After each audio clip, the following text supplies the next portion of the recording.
Hello everyone, this is Elliott Serrano of the Comics Waiting Room and the Chicago Red Eye, coming to you from Dreamland Comics in Schaumburg, Illinois. Thank you for joining us for another segment of the Comic Culture Warrior YouTube channel.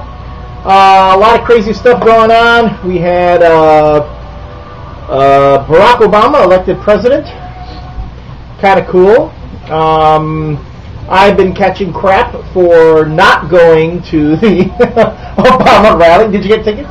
No. No, you didn't make it? No, they sent me an email saying, yeah, we don't have any more. No more? Yeah. I could have been Mr. Man, that guy who Oprah leaned on the whole time and now has become like this big thing. Well, it's not like you didn't get fair warning from me. Like 2 days before the fighting thing, I was giving you shit about it. And you still like... you know what? I didn't go, and guess what? I don't regret it. Mm-hmm. I don't regret not going. And I know a lot of folks are going to say you could have been at history, you could have seen a lot of things.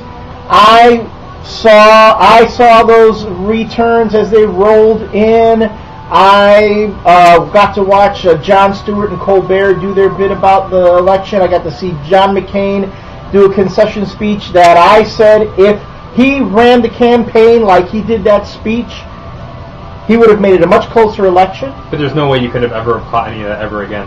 No, that's true. Because like none of that stuff's on YouTube, and they haven't replayed it like the rest of the... Well, yeah, that's true. No, you're right. But then at the same time, I didn't stand outside for God knows how many hours to see Obama for 20 minutes. He came out, he gave his speech. I'll give him this. The moment McCain made his speech, Obama came out with the kids, no preamble, no waiting, no all this pomp and circumstance. He just came out, gave his speech, walked off, everybody went home. So I'll give him that. But man, it was a friggin' nightmare getting around Grant Park.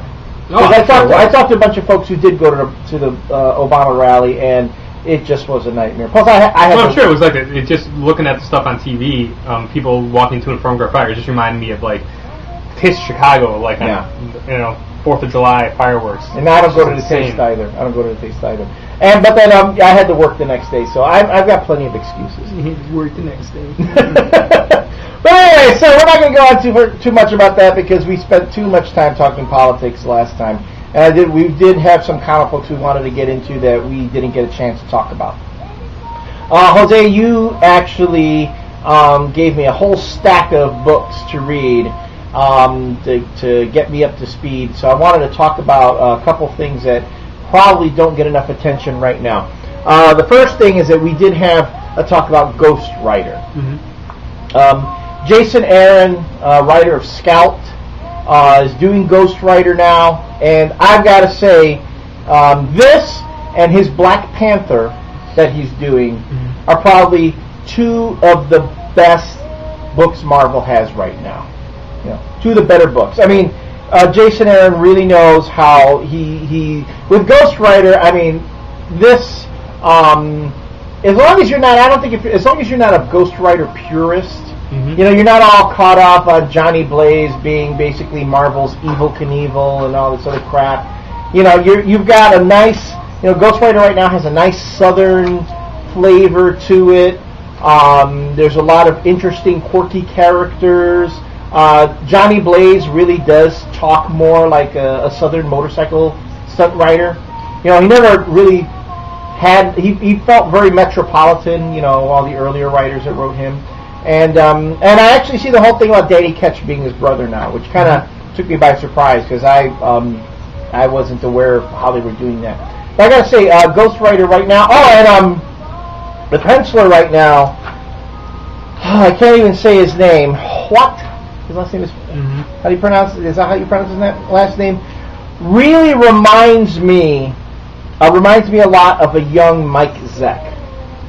Early Mike Zeck stuff. Although his stuff has a lot more detail to it. In fact, it seems kind of like a mishmash between Mike Zeck and say even Mike Mignola. The way he spots his blacks, the way he has is very atmospheric in each panel. So Ghost Rider is really a fun book that I don't know how is Ghost Rider doing in sales. It's maybe mid-tier, maybe a little bit below.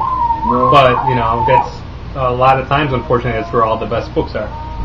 Well, it's obviously not written to a very wide audience because especially with the early story arc. There are a lot of very religious overtones to it. Mm-hmm. The bit when Johnny Blaze basically breaks into the prison so he can talk to the pastor or the minister, whoever, who was dealing with that archangel that's warring against heaven. Really, if you're a fundamentalist, you might find that offensive, you know.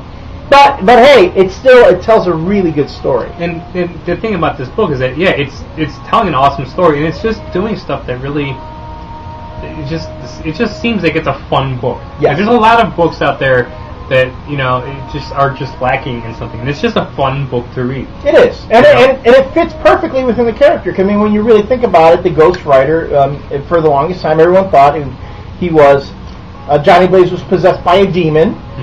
But in the end, it's not really a demon. It's a spirit of vengeance, which means it's not so much a demon, but the opposite of tool of heaven.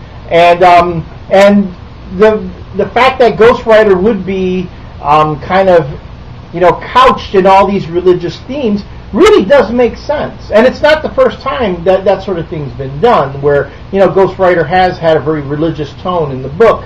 But I mean, I think right now it's got a very contemporary feel, and I'm really enjoying it. I'm glad you turned me on to it. So, no, I mean, and all the other people who have gotten to buy the book. I mean, again, the only way that this book is going to do better in sales is if you get the word out there to people. Right. And luckily, I'm here and I get to see a lot of customers and talk to, and they always ask me for an opinion. Like I said this before, like I had people ask me about this. What's good out there, what's just different, and I said Ghost Rider. They snickered, but then they bought it, and I talked to them next week, and they all loved it. So it's a good book. It's a really good book. I mean, I give it a solid thumbs up.